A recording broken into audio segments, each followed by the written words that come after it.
check this out. 2021 is coming to an end, right?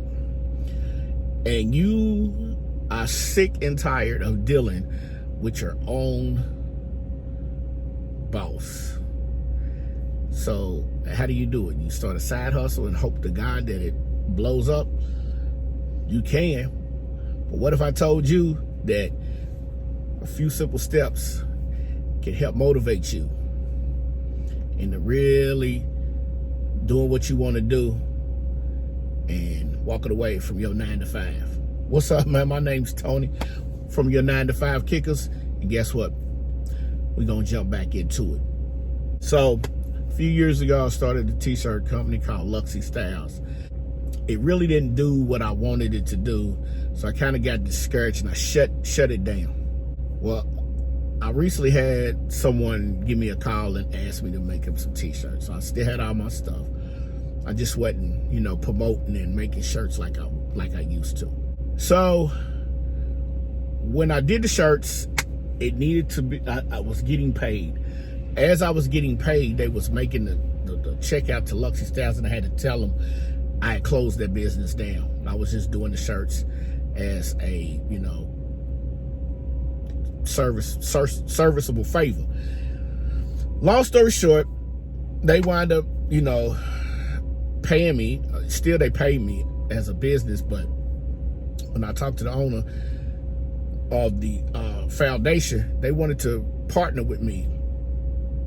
So I said, okay, cool. What I'll do is I'll go back into it.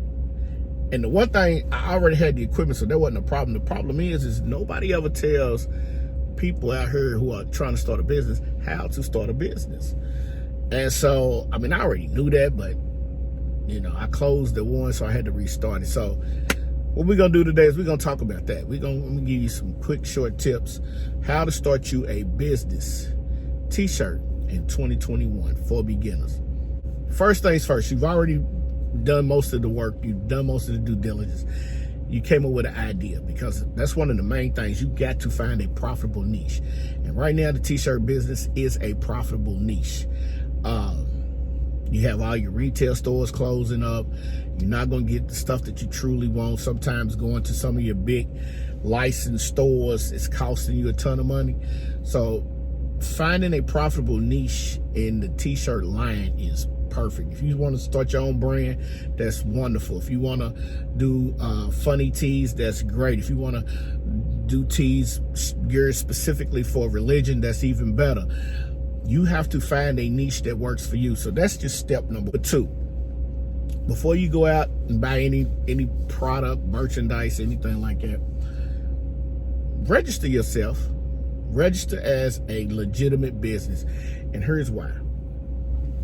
If you register yourself as a legitimate business, in the long run, if you run your business the proper way, you will be able to not only establish business credit, but establish yourself in the community that you live in as a reputable, and I'm stressing reputable, a reputable business owner. And that goes a long way with dealing with a lot of people. So the first thing you need to decide is, when you register your business, is what are you registering? Are you going to register as a sole proprietor? Are you going to register as an LLC? My personal preference is all my businesses I registered as an LLC. The reason I register my businesses as LLCs is because an LLC helps protect me in case anybody decides they want to sue me. They can't go after my personal assets. They can only go after my business dealings, okay? So that's why I register myself as an LLC. Now, how do you register yourself as an LLC? Well, most people need to register with their Secretary of State. Now, when you're registered with the Secretary of State, you can either do this one of 2 ways. Number one, you can go to places like LegalZoom, and it's a couple of my corporation. There's tons of companies out there. I'm not knocking none of them, okay? I'm not knocking none of them. If you don't feel comfortable enough to do the registration part, filling out all the paperwork, knowing the ins and outs, answering the questions and all of that, then by all means, you need to go and register through one of those companies. Me personally, I know what I want, so I know how to answer those questions. So guess what? I'm going to go on my Secretary of State, which I'm based in Kentucky. I'm going to fill out the information. And then at the end, it's just a simple pay, $40 versus paying $200 or more. Because they're registering you as a business, an LLC, then they want to be your agent, registered agent. They want to be the contact person. So you're paying for all of this, okay? So that's the difference. I'm not knocking. If you don't think you can handle that, then that's what you need to do. You need to go to LegalZoom, My Corporation, all of these companies out there. Find you one that works for you in your budget. Let them do the work. If not, you do the work, okay? You do the work with your Secretary of State. Now, each state is different. Like I said, my state's $40. I've seen some where it's been close to, preferably, I do believe it was like 150, some are 300. And mine is $40 and then $15 a year annually, because you always got to pay your annual. And so, that's just step one. Step two, out of that, registering your business.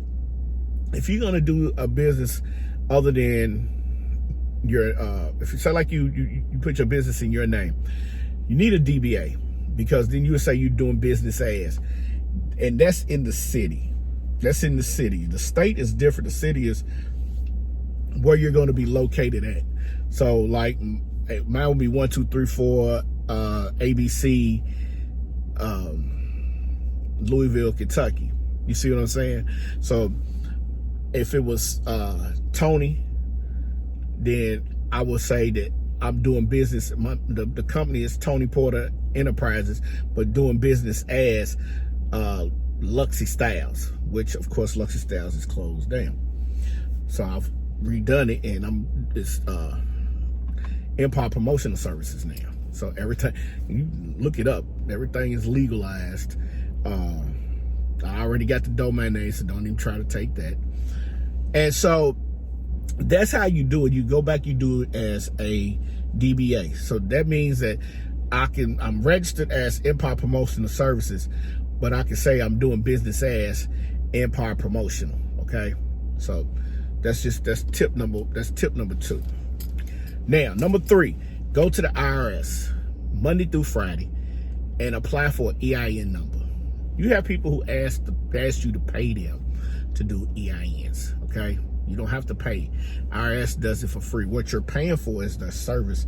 They're charging you X amount of dollars to go in here and register your company as for an EIN number, and then they'll give you your EIN number, okay? So understand this. You can go to the IRS.gov and literally do this yourself.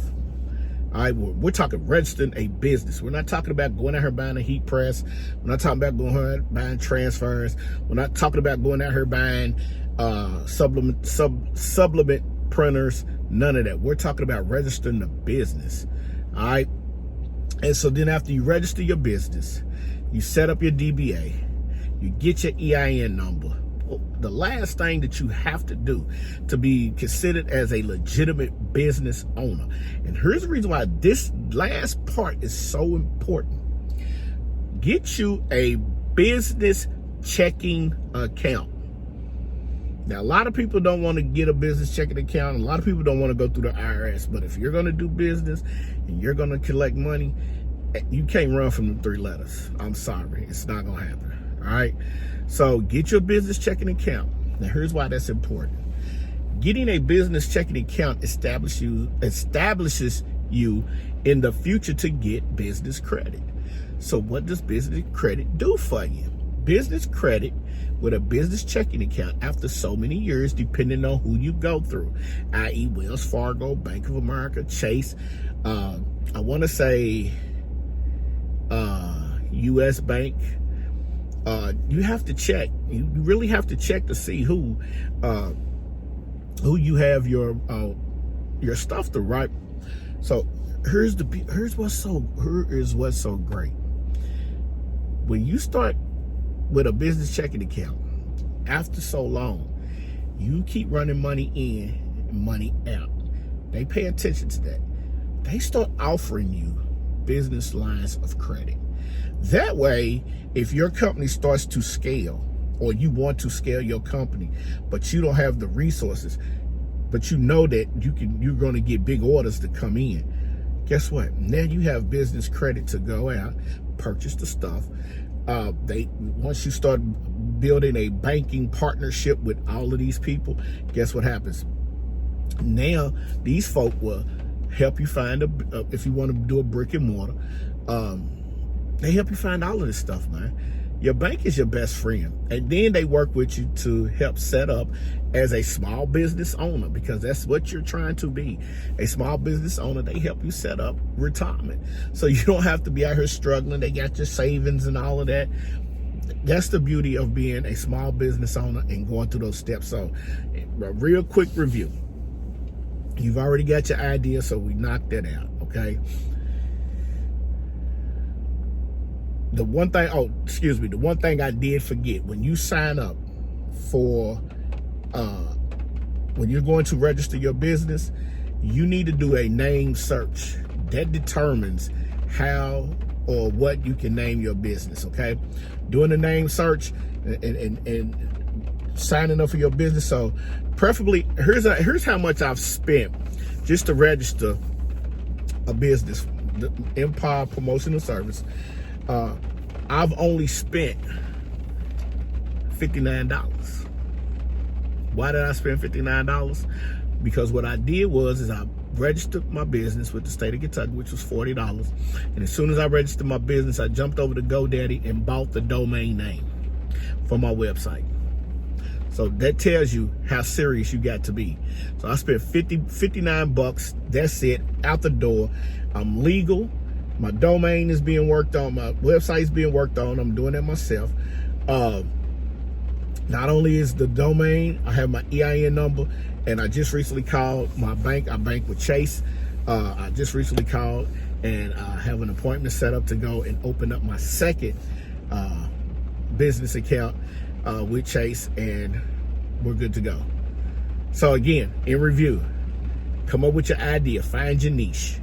Find a profitable niche within inside the niche, which is called a sub niche. All right.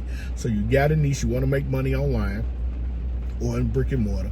Your sub niche is t-shirts, and then the sub niche inside the t-shirts is you pick which t-shirt entity you want to do.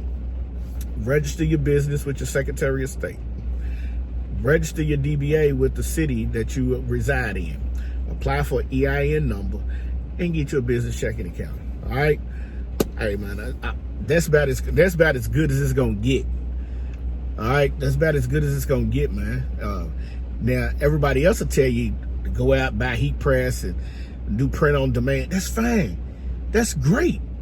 But when you start to sign up, man, and these people, and this is the ending. When you sign up for people, companies like Printful and Teespring, T-Link, T-Launch, or whatever they call now. They're print on demand. So that don't mean you have a lot of inventory. But you got to understand, they're taking percentages, especially if you are not registered. If you just Joe Blow selling t-shirts online, 2 to 3% in the long run, we're looking for profit. We're looking for a profit margin, all right? So, again, man, that's what you need to do. That's just one of the main things. So, we got that discussed. I hope that helped you out. I hope that jewel and those gems that I dropped helped you out, because in the next video, we're gonna get into possibly figuring out, okay, if you picked your niche, now we need to figure out, are we gonna do print on demand or we gonna do it ourselves? All right, and we're gonna weigh the pros and the cons of that. Man, once again, this is Tony, your 9-to-5 kicker, man. I'm trying to kick that 9-to-5.